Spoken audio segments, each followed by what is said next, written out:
Hello. కానమోకు కథావచనం మోహనవచనం పరిజ్ఞాన హితబాండం నిత్య చదువరి శ్రోతలకు ఆహ్వానం నమస్కారం. చదవదగునెవరు రాసిన తదుపరి చదివిన వెంటనే మరువక పలువురికి వినిపింపబూనిన అది ఏ పరిజ్ఞాన హితబాండమౌపో మహిళ మోహనవచనమై విరాజిల్లు. పరిజ్ఞాన హితబాండం లక్ష్యం ప్రతివారీ సమాచార హక్కు.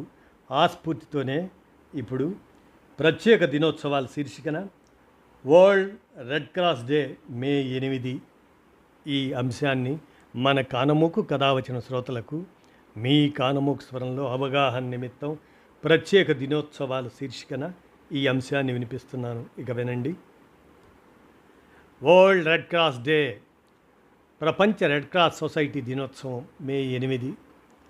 యుద్ధాలు, ప్రకృతి వైపరీత్యాలు జరిగినప్పుడు తీవ్రంగా నష్టపోయిన వారిని ఆదుకొని వారికి ఆసరాగా నిలవడం కోసం ప్రత్యేకంగా ఏర్పాటైన సంస్థే రెడ్ క్రాస్ సొసైటీ. ఇది ప్రపంచవ్యాప్తంగా ఉన్న ఇలాంటి సేవా సంస్థలన్నింటిలోకి అతి పెద్దది. 1895 సంవత్సరంలో ఫ్రాంకో సార్డియన్ కూటమికి ఆస్ట్రియా సామ్రాజ్యవాద సైనిక దళాలకు మధ్య జరిగిన యుద్ధంలో దాదాపు 40,000 మంది సైనికులు మరణించారు. వేలాది మంది గాయపడ్డారు. ఈ యుద్ధంలో గాయపడ్డ క్షతగాత్రులను ఆదుకొని వారికి సేవలు అందించేందుకు అప్పట్లో స్విట్జర్లాండ్కు చెందిన హెన్రీ డునాంట్ అనే వ్యక్తి ముందుకొచ్చాడు.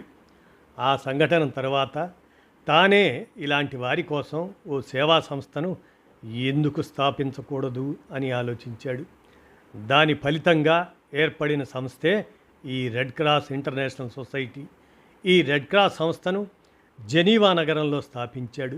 స్విట్జర్లాండ్ దేశపు జాతీయ జెండాలోని ఎర్రని బ్యాక్గ్రౌండ్లో తెల్లని క్రాస్ ఉంటుంది. దానిని తారుమారు చేసి తెల్లని బ్యాక్డ్రాప్లో ఎర్రని క్రాస్ను లోగోగా ఏర్పరిచాడు. 8/5/1812 సంవత్సరం అని జన్మించిన హెన్రీ డునాంట్ ఆయన గౌరవార్థం ప్రతి సంవత్సరం మే 8న ప్రపంచవ్యాప్తంగా రెడ్ క్రాస్ దినోత్సవం జరపాలని 1938 సంవత్సరంలో నిర్ణయించారు. కానీ మొదటిసారిగా రెడ్ క్రాస్ దినోత్సవాన్ని 1948లో జరుపుకున్నారు.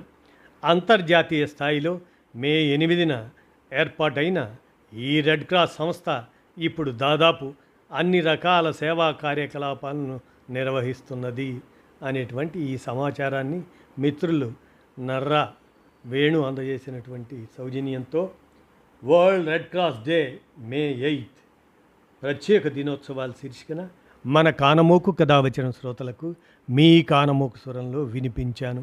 విన్నారుగా, ధన్యవాదాలు.